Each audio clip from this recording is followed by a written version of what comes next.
तो one piece chapter 1160 आ चुका है और ये चैप्टर वन पीस की हिस्ट्री का वन ऑफ द बिगेस्ट और डार्केस्ट चैप्टर होने वाला है। तो ऐसा क्या होता है इस चैप्टर में, चलो जानते हैं। चैप्टर की स्टार्टिंग यामाटो के कवर पैनल से होती है, जहाँ पर हम देखते हैं कि यामाटो ओडेन और उसके कॉमरेड्स की श्राइन को विजिट करती है। फिर नेक्स्ट सीन गॉड वैली का होता है, जहाँ पर हम देखते हैं कि हंटिंग गेम का अनाउंसर स्टेज में 9 ट्रेजर चेस्ट को दिखाता है और इस गेम में 10th ट्रेजर शेकी होती है। फिर अनाउंसर डेवी क्लैंस के कुछ लोगों को लाता है जिन्हें हथकड़ियों से बांध के रखा जाता है और उन्हीं कुछ लोगों में से एक छोटा ब्लैक बियर्ड और उसकी मदर होती है। डेवी क्लैन का नाम सुनने के बाद सभी सेलेस्टियल ड्रैगन गुस्से से पागल हो जाते हैं और कहने लगते हैं कि ये वही घटिया ब्लड लाइन है जिन्हें इनके एंसेस्टर के टाइम से ही हेट किया जाता है। जिसमें से एक सेलेस्टियल ड्रैगन बोलता है कि तुम लोग बकीनियर क्लैन से ही हो ना, और मेरे हिसाब से डेवी क्लैन के लोग बकीनियर ही हैं, क्योंकि ब्लैक बियर्ड, रॉक डिजेबैक और बाकी कैरेक्टर्स की बॉडी काफी ज्यादा सिमिलर है कुमा से। हालांकि ये चीज अभी इस चैप्टर में कंफर्म नहीं है, लेकिन आगे आने वाले चैप्टर्स में हम इस चीज को और भी अच्छे से जानेंगे। वहीं पे दूसरा सेलेस्टियल ड्रैगन बोलता है कि इन सबको खत्म कर देना चाहिए और इस दिन को एज अ हिस्ट्री याद रखना चाहिए। फिर सभी सेलेस्टियल ड्रैगन गुस्से में स्टेज के ऊपर वेपन्स फेंकने लगते हैं, जिस पर ब्लैक बियर्ड की मदर उसे गले लगा के प्रोटेक्ट करने लगती है और ये सब देखकर छोटा ब्लैक बियर्ड बहुत ही ज्यादा डर जाता है। पर तभी अनाउंसर सभी को वार्न करता है और कहता है कि इनके ऊपर अभी से वेपन्स फेंकने की जरूरत नहीं है और अगर इस टूर्नामेंट से पहले इन्हें कुछ हो गया तो तुम्हें पेनाल्टी भरना पड़ेगा। अगले पैनल में हम सेटन और फिगारलैंड गार्लिंग को देखते हैं, जहाँ पर सेटन कहता है कि तुमने इन सब को ढूंढकर बहुत बढ़िया काम किया गार्लिंग, जहाँ पर गार्लिंग कहता है कि इस चीज का क्रेडिट तो मैं फेट को ही दे सकता हूँ और मोस्ट प्रोबेबली ये लोग यहाँ पर डेवी क्लैन के मेंबर्स की बात कर रहे होंगे, क्योंकि उनके बारे में पिछले 800 साल से किसी को कुछ पता नहीं था। फिर नेक्स्ट सीन में हम मंकी डी ड्रैगन और शेंक्स की मदर को देखते हैं, जहाँ पर वो अपने लास्ट मोमेंट्स में ड्रैगन को कहती है कि शायद अब मेरा बचना पॉसिबल नहीं है, लेकिन मैं चाहती हूँ कि मेरे बच्चों को कोई ऐसा इंसान बड़ा करे जो कि काइंड हार्टेड हो और प्लीज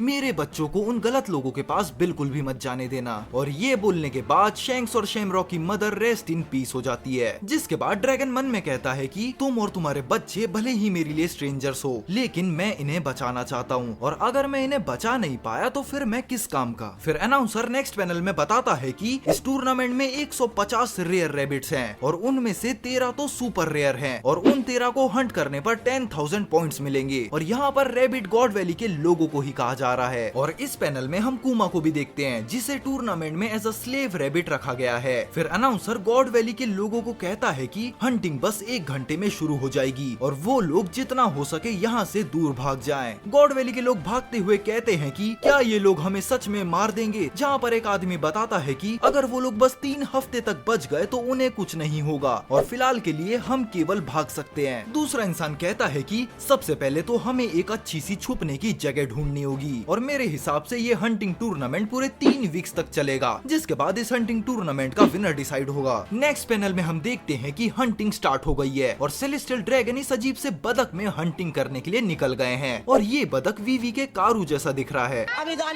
अगले पैनल में हम देखते हैं कि एक फैमिली अपने बच्चे के साथ सेलेस्टियल ड्रैगन से बच के एक पत्थर के पीछे छुपी हुई है, पर बच्चे की रोने की आवाज सुनकर एक सेलेस्टियल ड्रैगन उन्हें ढूंढ लेता है और अपने गन पॉइंट पर ले लेता है। उस फैमिली के पास एक छोटा बच्चा होता है और वो लोग सेलेस्टियल ड्रैगन के सामने भीख मांगने लगते हैं कि वो लोग बस उसके बच्चे को छोड़ दे, लेकिन वो जाहिल सेलेस्टियल ड्रैगन उस पूरी फैमिली को ही मार देता है। फिर नेक्स्ट सीन में हम देखते हैं कि बाकी लोगों को भी सेलेस्टियल ड्रैगन धीरे धीरे बेरहमी के साथ मार रहे हैं और इन सभी चीजों को डेंडेन मुशी की हेल्प से लाइव रिकॉर्ड किया जा रहा है और मारीजो में डायरेक्ट ब्रॉडकास्ट किया जा रहा है, जहाँ पर अनाउंसर बताता है कि फिगारलैंड गार्लिंग इस टूर्नामेंट में टॉप पर है और बवेटे और मैनमेयर फैमिलीज जस्ट उसके पीछे है। नेक्स्ट पैनल में हम फिगारलैंड को देखते हैं, जो कि एक के बाद एक सभी को मारते जाता है, जिसे देख के फीमेल सेलेस्टियल उसके ऊपर फिदा होने लगती है।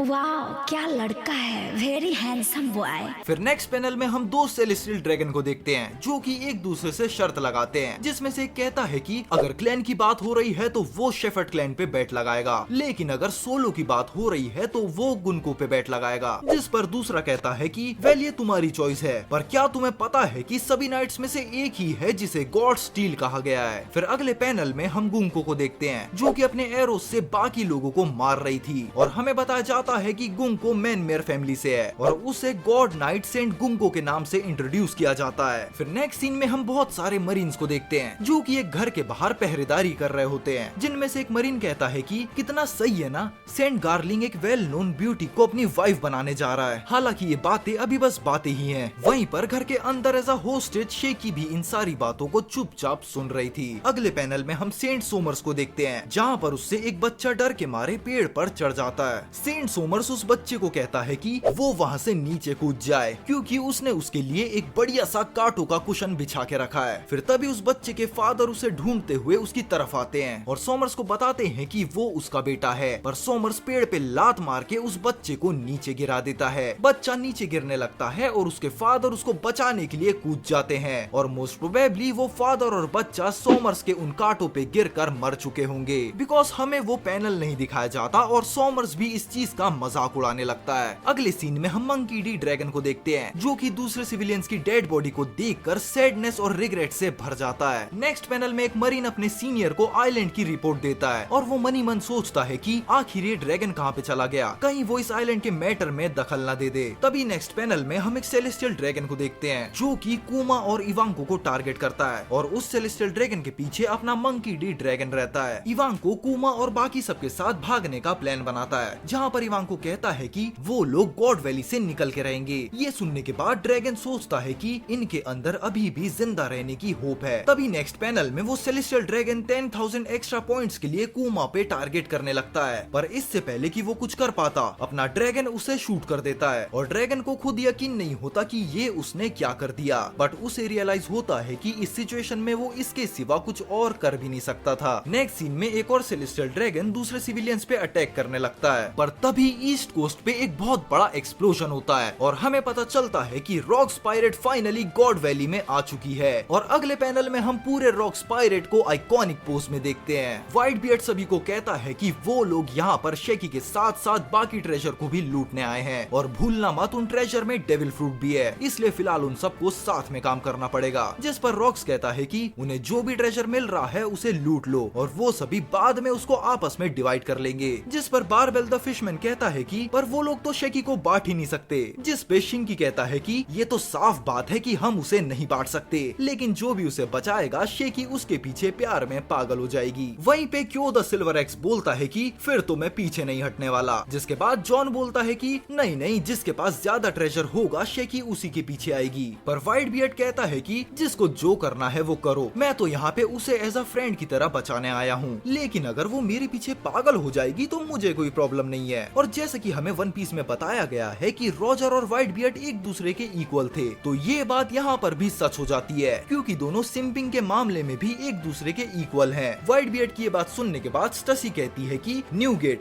आखिर तुम ऐसे कैसे कह सकते हो। वहीं पर ग्लोरियोसा सोचती है कि अगर उसने शेकी को बचा लिया तो शायद रॉजर उसे थैंक यू बोलेगा। फिर बिग मॉम बोलती है कि जमीन आसमान एक कर दो, पर फिर भी शेकी तुम लोगों को रत्ती भर भी भाव नहीं देगी। जिसके बाद काइडो बिग मॉम से पूछता है कि हे लिन लिन, क्या तुम सच में वो डेविल फ्रूट मुझे दोगी। अगले पैनल में मरीन्स रॉक्स पायरेट के ऊपर अटैक करती है, पर वो बिना किसी प्रॉब्लम के आगे बढ़ते हैं और सभी मरीन शिप को क्रश करते हुए गॉड वैली की जमीन में लैंड करते हैं। तभी सेलेस्टियल ड्रैगन्स को पता चलता है कि आइलैंड में पायरेट्स आ चुके हैं और वो वाइस एडमिरल को बोलते हैं कि आखिर ये मरीन्स यहाँ क्या कर रही है और अगर हमें कुछ हुआ तो तुम सब बचोगे नहीं। तभी मरीन्स को खबर मिलती है कि वेस्ट कोस्ट डेंजर जोन बन चुका है, क्योंकि वहाँ पर रॉजर पायरेट्स आ चुके हैं। अब बस जैसे ही ये चीज ड्रैगन सुनता है तो वो इस चीज का फायदा उठाकर शैंक्स और शैमरॉक को मरीन्स के बीच में से लेकर भाग जाता है। मरीन सेलेस्टियल ड्रैगन्स को आइलैंड के सेंटर में ले जाने लगते हैं, क्योंकि ईस्ट कोस्ट में रॉक्स हैं और वेस्ट कोस्ट में रॉजर पायरेट्स आ चुके हैं। और ये सब देखकर मरीन्स की भी फट जाती है, क्योंकि पहले तो रॉक्स था और अब रॉजर भी आ चुका है और रॉजर पायरेट्स भी रॉक्स पायरेट्स की तरह आते ही धूम मचाने लगते हैं। अगले पैनल में रॉजर कहता है कि मैं तुम्हें बचाने के लिए आ गया हूँ शेकी, और वो अपने क्रूमेट्स को कहता है कि तुम्हारा और शेकी का कोई चांस ही नहीं है, इसलिए तुम लोग बस ट्रेजर को लूटने पर फोकस करो। बट रॉजर की क्रू वाले उल्टा उसी को भर देते हैं और शेकी को बचाने के लिए निकल जाते हैं, जिस पर रॉजर उन सभी से सॉरी कहता है। अगले पैनल में हम फिकारलैंड को देखते हैं, जो कि पायरेट्स की आने की खबर सुनकर कहता है कि शेह,